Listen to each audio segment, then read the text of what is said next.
Hello everyone, TheMrTrails here. Today we have the Dauntless 1.12.0 patch that will be releasing tomorrow. It's mostly a quality of life update patch, however, Dark Harvest also starts tomorrow. And there was just too much to go over from that, which I gave its own video for you to watch after this one. With this patch there's also the Hunt Pass rotation and Vault to go over, as well as a new island adventure called the Exile. You guys know the deal, drop a like for me and subscribe to the channel if you haven't done so already. If you are going to be making any premium purchases with this new Hunt Pass season, be sure to use my supporter creator code TheMrTrails. Make sure the A is before the I. And if you want to rep some Dark Harvest gear IRL, you can get yourself a pumpkin head shirt over at TheMrTrails.store. Let's begin with something very small and basic that you will notice as soon as you start the game. The intro cutscene has changed again, and this time to a more generic Phoenix Labs intro. This is likely because they have their upcoming farming game, Fae Farm, coming out in spring and giving them matching intros. Next, we have the new island adventure, the Exile. This questline gives us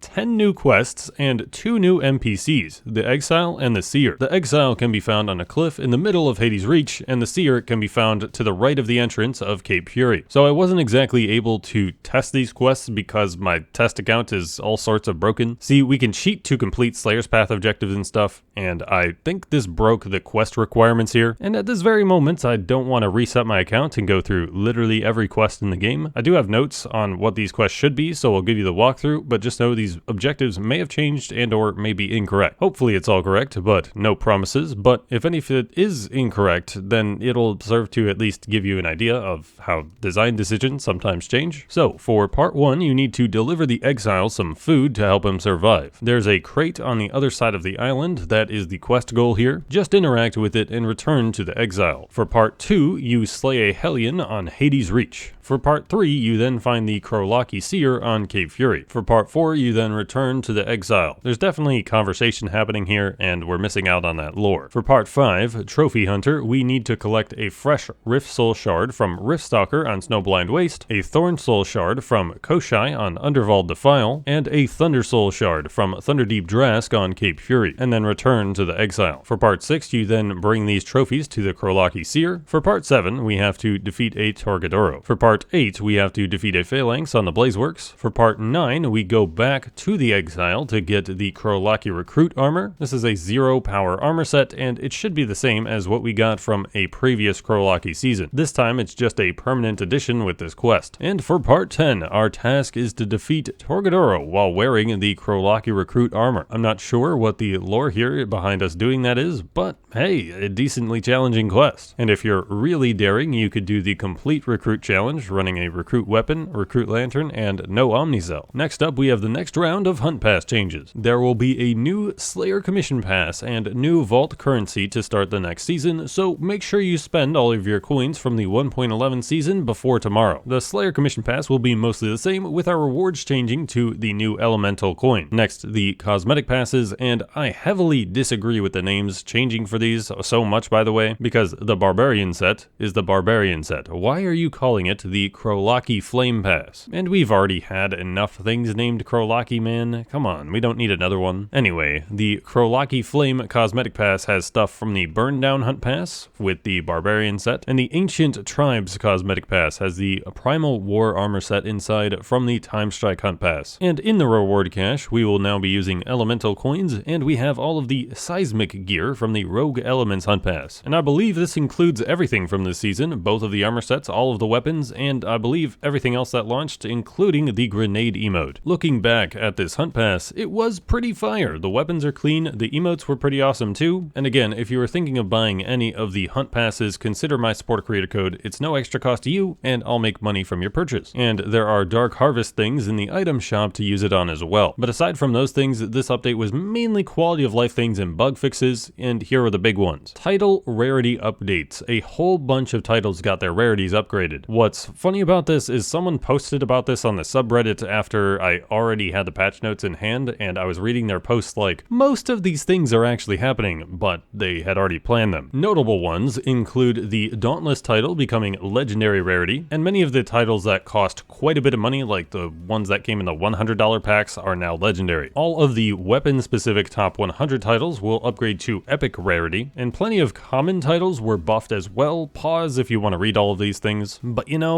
still no update to make the partner title legendary. It's not like it's top 2 or 3 rarest titles or anything, but it's fine. I can wait. And then we have the bug fixes. Fenrir and Chronivore got some VFX updates. The Strega's Harvester escalation talent should work as intended now, and there was an issue with the Terra Elemental gear, which should be fixed in this patch as well. There were basically some issues with the elemental bonuses, but that's the rundown on the Dauntless 1.12.0 patch. Again, for Dark Harvest festivities, head over to the other video I'm posting today. And stay tuned for this weekend. There will likely be some sort of roadmap update incoming, so we'll have an idea of what else will be coming in the other 1.12 patches. That is going to do it for this one, guys. Thank you for watching. Once again, drop a like for me and subscribe to the channel if you haven't done so already. And I have been Trevor. I go by the Mr. Trails, and I will catch you guys next time.